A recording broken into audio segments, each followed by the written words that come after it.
Guys নমস্কাৰ, মই ইলাবৰ হয়। আপোনালোকৰ ওচৰত অন্য এটা ভিডিঅ' লৈ আহিছোঁ। বহুত দিনৰ মূৰত ৰেচিপিৰ ভিডিঅ' লৈ আহিছোঁ। আজি ৰাতিৰ ৰেচিপিত মই কি ৰেচিপি বনাওঁ আপোনালোকক দেখাই আছোঁ বৰক মোৰ কিটচেনত। কুকাৰত ভাত হৈ গ'ল, চাওঁচোন ভাতখিনি চিটি মাৰাতে কেইটাই ওপৰৰ পিনে উঠি আহিলে। এইটো বিলাহী তিনিটা, মিডিয়াম চাইজৰ বিলাহী তিনিটা কাটি লৈছোঁ, এটা আৰু ডাঙৰ চাইজৰ পিঁয়াজ এটা কাটি লৈছোঁ। লগত কণী এটা আছে, এটা কণীটো মই কি কৰিম এতিয়া বিলাহী আৰু কণী বনাই দিওঁ, বলক চাই থাকক। অলৰেডি কেৰাহী গৰম হৈ গৈছে, তেল দি দিছোঁ কেৰাহীত। তেলখিনি গৰম হোৱাৰ পিছত কাটি ৰখা পিঁয়াজ আৰু জলকীয়া দি দিম। অলৰেডি তেল গৰম হৈ গ'ল, পিঁয়াজ আৰু কেঁচা জলকীয়া ফালি ৰখাখিনি দি দিছোঁ। মই গোল্ডেন কালাৰ হোৱাত লাগি ভাজিম পিঁয়াজখিনি।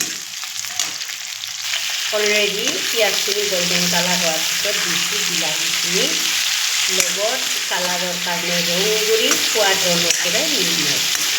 এতিয়া ধুনীয়াকৈ ভাজি কেনে গলাই ল'ম এইখিনি। অলৰেডি মই বিলাহীত কণী ভাঙি দিলোঁ। ফাইনালি মোৰ বিলাহী আৰু কণী বনোৱা ফাইনালি কমপ্লিট হ'ল। দুপৰীয়াৰে দালি অকণমান আছে, আজি ৰাতিৰ পৰিৱেশন এনেকুৱাই কৰিম।